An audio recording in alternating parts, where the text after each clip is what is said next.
অর্জন ঠেকাতেই ইরানের বিরুদ্ধে এই যুদ্ধ। মার্কিন সমরমন্ত্রী পিট হেগসেথ এবং পররাষ্ট্রমন্ত্রী মার্কো রুবিও ঠিক একই কথা বলছেন, যা 2003 সালে জর্জ বুশ আর টনি ব্লেয়ার বলেছিলেন ইরাক যুদ্ধের আগে। তখন বলা হয়েছিল ইরাকি প্রেসিডেন্ট সাদ্দাম হোসেনের কাছে গণবিধ্বংসী অস্ত্র আছে, অথচ পুরো দেশ ধ্বংস করার পর দেখা যায় সেটি ছিল একটি জঘন্য মিথ্যাচার। 2026 সালেও একই চিত্রনাট্য। জেনেভা ও ওমানের টেবিলে ইরান নমনীয়তা দেখিয়েছে। ওমানি পররাষ্ট্রমন্ত্রী বদর আলবুসাইদির দাবি অনুযায়ী ইরান তাদের ইউরেনিয়াম সমৃদ্ধকরণ কমিয়ে আন্তর্জাতিক তদারকি মেনে নিতে চেয়েছিল, কিন্তু কূটনীতি ছিল কেবল একটি থিয়েটার। যখন আলোচনা চলছিল তখন নিঃশব্দে মার্কিন নৌবহর ভারত মহাসাগর আর পারস্য উপসাগরে অবস্থান নিচ্ছিল। অর্থাৎ যুক্তরাষ্ট্র শান্তি নয়, ধ্বংস চেয়েছিল।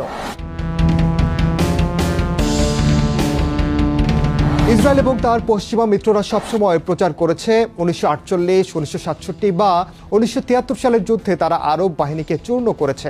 কিন্তু মিডল ইস্ট আইয়ের বিশ্লেষক সুমাইয়া ঘানুশি বলছেন এই অপরাজেয় ভাবমূর্তি একটি বড় মিথ। 1948 সালে ইসরায়েল কোনো ঐক্যবদ্ধ আরব শক্তির মুখোমুখি হয়নি। তখনকার আরব বিশ্ব ছিল ব্রিটিশ ও ফরাসি ঔপনিবেশিক শাসনের ছায়ায় বিভক্ত। জর্ডানের আরব লিজিয়নের কমান্ডার ছিলেন একজন ব্রিটিশ অফিসার, গ্লুব পাশা।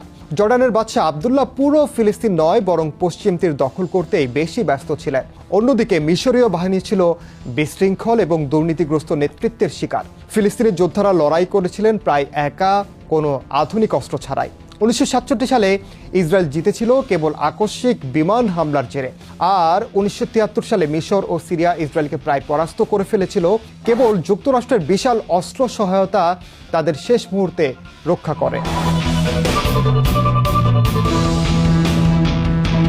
যুক্তরাষ্ট্র গত 2 দশকে যুদ্ধ করেছে হয় পঙ্গু হয়ে যাওয়া রাষ্ট্রগুলোর সঙ্গে অথবা গেরিলা শক্তির সঙ্গে। 2003 সালের ইরাক ছিল দীর্ঘদিনের নিষেধাজ্ঞায় রক্তাক্ত এবং ক্লান্ত, কিন্তু ইরান সম্পূর্ণ আলাদা। গত 40 বছর ধরে নিষেধাজ্ঞার ভেতরে থেকেও ইরান নিজের অস্ত্র শিল্প গড়ে তুলেছে। তারা আজ নিজেদের ড্রোন, নিজেদের ব্যালিস্টিক মিসাইল এবং নিজেদের আকাশ প্রতিরক্ষা ব্যবস্থা তৈরি করেছে। ইরান একটি বিপ্লবী দেশ যারা নিজেদের সার্বভৌমত্ব নিয়ে কোনো আপোষ করে না।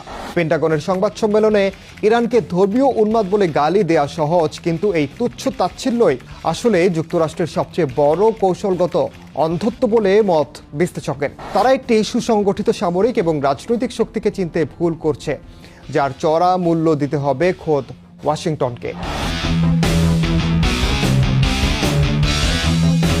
ইরান জানে তারা প্রথাগত নৌযুদ্ধে যুক্তরাষ্ট্রের সঙ্গে পারবে না, তাই তাদের রণকৌশল হলো অপ্রতিসম যুদ্ধ। তারা সরাসরি মার্কিন রণতরীতে আঘাত করার চেয়ে পুরো মধ্যপ্রাচ্যে ছড়িয়ে থাকা